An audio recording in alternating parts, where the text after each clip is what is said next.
And the second highest qualifier here this week was Ralph Eckhardt with a 264.7 average over 10 games. Ralph lives in Welland, as you can see, or plays in Welland. Actually lives in St. Catharines. The winner in this game is assured of $1,000 and a chance at the top prize of $2,000. Ralph against Stephen Greensides. Greensides just having that great game a few moments ago. Ralph, this is his first year on the Masters, and he's really looking to make his mark. Well, it's certainly the best showing he's ever had. Despite being 30 years old, Greenside's 5 years younger. Greenside's been around the country on 5-pin bowling, and this is Ralph's biggest game. Get some local support there. I hear a few cheers. Ralph did make the cut once in a tourney. He finished 20th of the 32 players who got the money. Yeah, and the mixed triples in Hamilton, 26.94 for 10 games. So certainly can string the strikes. He averaged over 240 on the Masters this year. But get this frame out of the way. This frame is not all that crucial here. Let's see if Greensides gets the opportunity of going out again. And well, that could become a bit of a psychological block too when you miss that left corner pin twice. Give him a chance to regroup here. Steve, who started out the last game on 3 strikes in a row. Boy, if you're Ralph, you got to hope that that's not going to happen again. Well, who knows? Ooh. Almost seemed as if that one's falling off to the left side of it, but it came back. He's got the hook on it, and certainly that's what Donnie Betts tries to throw a little bit, and that's what he's doing here, is putting it out on the right, and it's moving across. And 2 in a row. Whoa. Once again, a strong start by Stephen Greensides. If Ralph watched the last game at all, he's going to know maybe the word is out. Get some marks here in a hurry. Try and slow Greensides down a little bit. Shoot a little offense at him, so he'll have to maybe think about a shot. But there's Matt Dragon in the background, ready to take on the winner.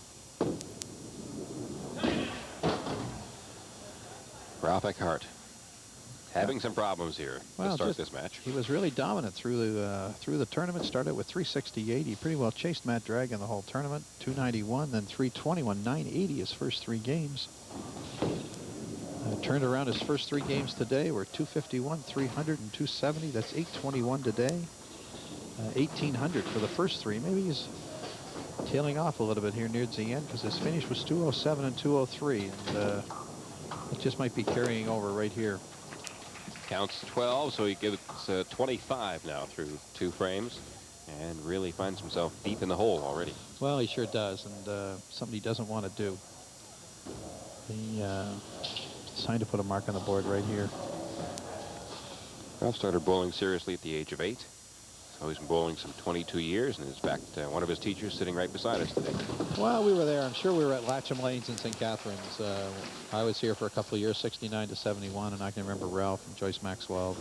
A few of the people that came through the YBC program, it turned out to be real fine people and bowlers.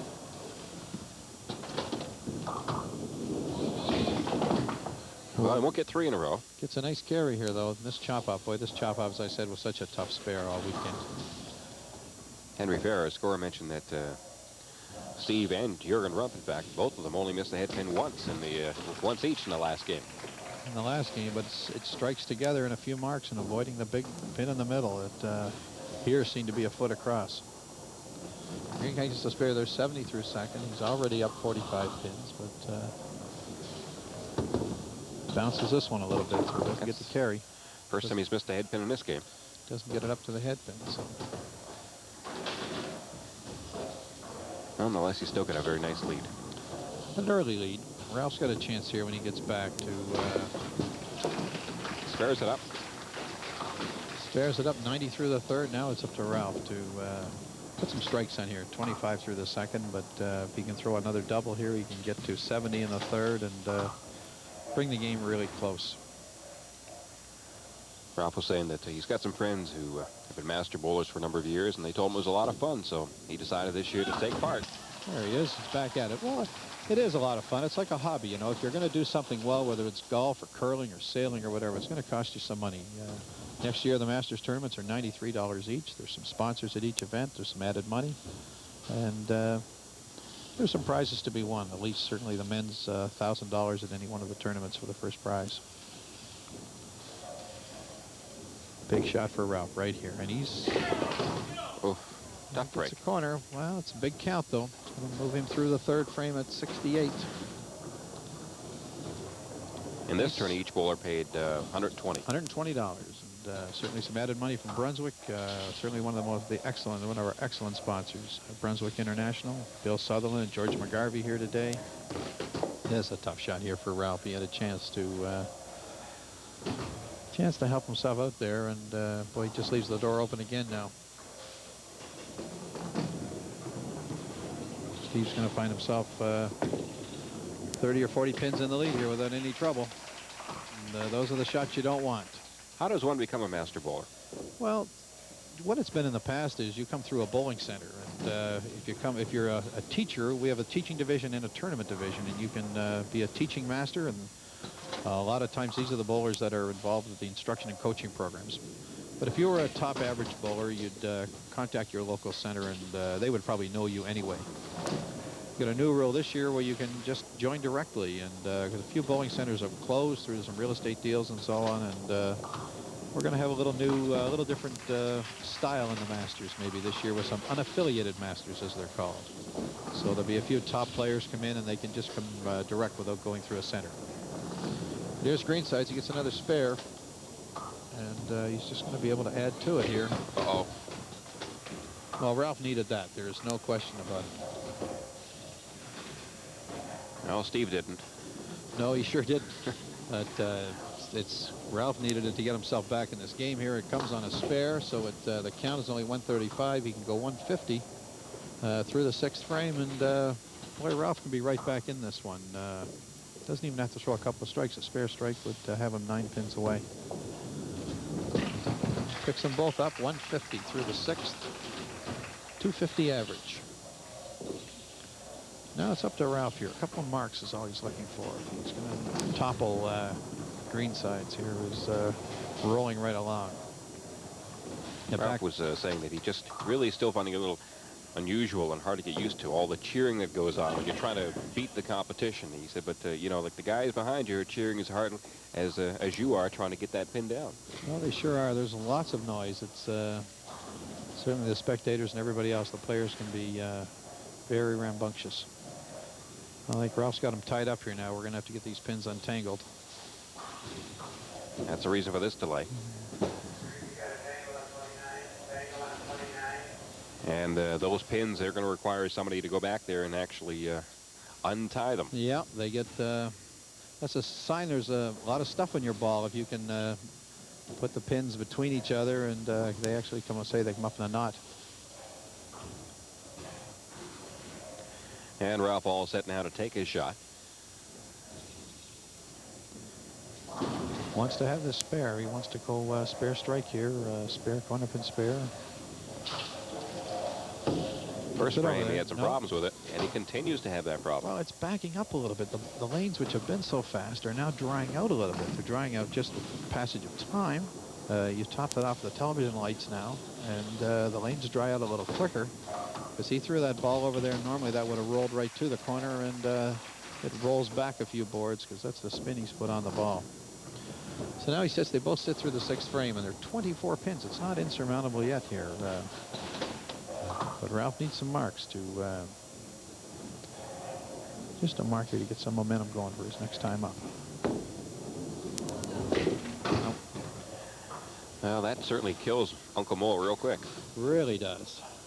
Boy, Greensides, you don't want him to get, you can see how loose he is, and he's able to go up there and just seems to get the marks a little easier. Jurgen and Ralph have seemed to have to grind it out a little bit, and these one-game step ladders are not the place to be doing that.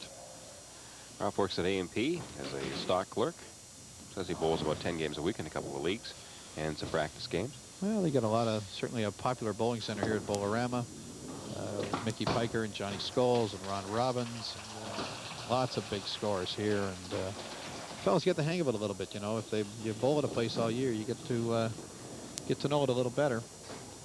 Now he's sitting at 138. He can still go to 273, so there's lots of room here. But Greensides is getting a free shot here, and there's one of them. You sort of get the feeling that watching Stephen Greensides at work is if the opposition lets up a little bit, he really sort of puts that bite in his mouth, and Well, away he goes. He gets a chance here to really pour it on. If 273 is all he's looking at, he's getting a little closer to it now. And, I think he had it. I think he certainly has been able to hit it on the side a lot, and Yeah, he's missed that. Bad delivery. 178 through the 7th, 191. So he's giving Ralph another shot at it. Couple of marks here. Ralph's going to be finishing last. Greenside's going to be finishing first, so he's going to know what he has to shoot at. So what? Hey, 2 strikes here would be a big shot for him.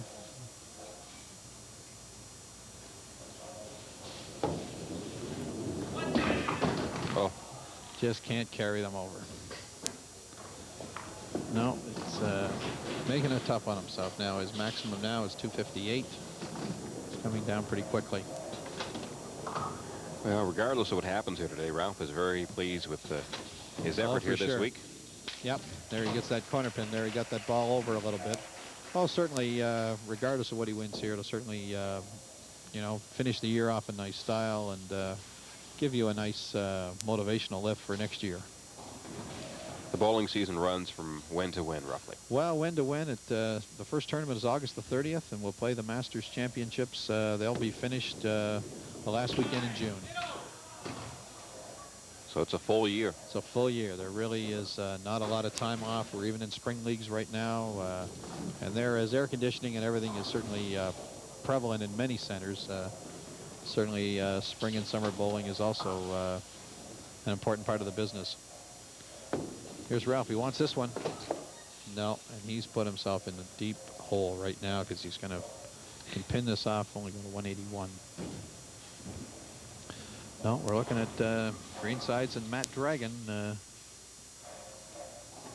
The Dragon's going to take a shot at win number 3. And Greensides at win number 2. That's right. He just won the last event, the 10% tournament, the Holiday Inn Classic that the Masters have, was in Toronto. Played at Queensway and Albion. Oh, good count. Yep, 226 is all he needs here to end this game, and he's going to get it in a variety of ways. Spare here, naturally, it'd be a big plus. Yeah. Picks that up. That's all she wrote. Hitting the hip and on the side will be a game winner.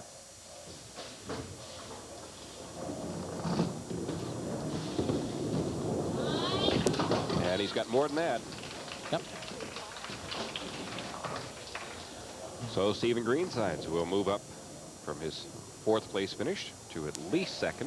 Yeah, moving up the ladder, and so many times they say the bowler maybe that gets rolling from the back has the best opportunity, but well, we saw it in the women's competition with Sue Anklin finishing 3rd overall, winning the championship today.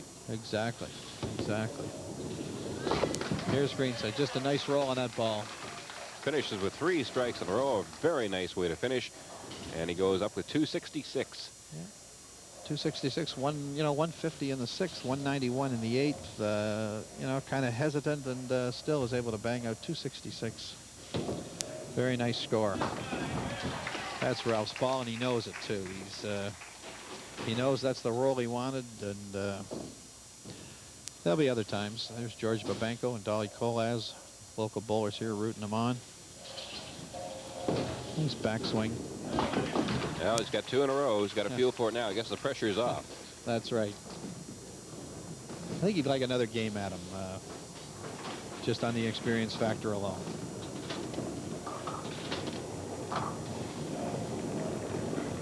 But as we say, there'll be other days. And that's the last ball for him in this match. Nice finish nonetheless for Ralph as he picked up a couple of strikes, finishes with 221. But the winner once again, Stephen Greensides, and that young lady Andrea hoping he can go all the way to the championship. And the championship will be coming up right after this. Stephen will take on Matt Dragon in the championship match of the Rose Festival when we come back in just a moment.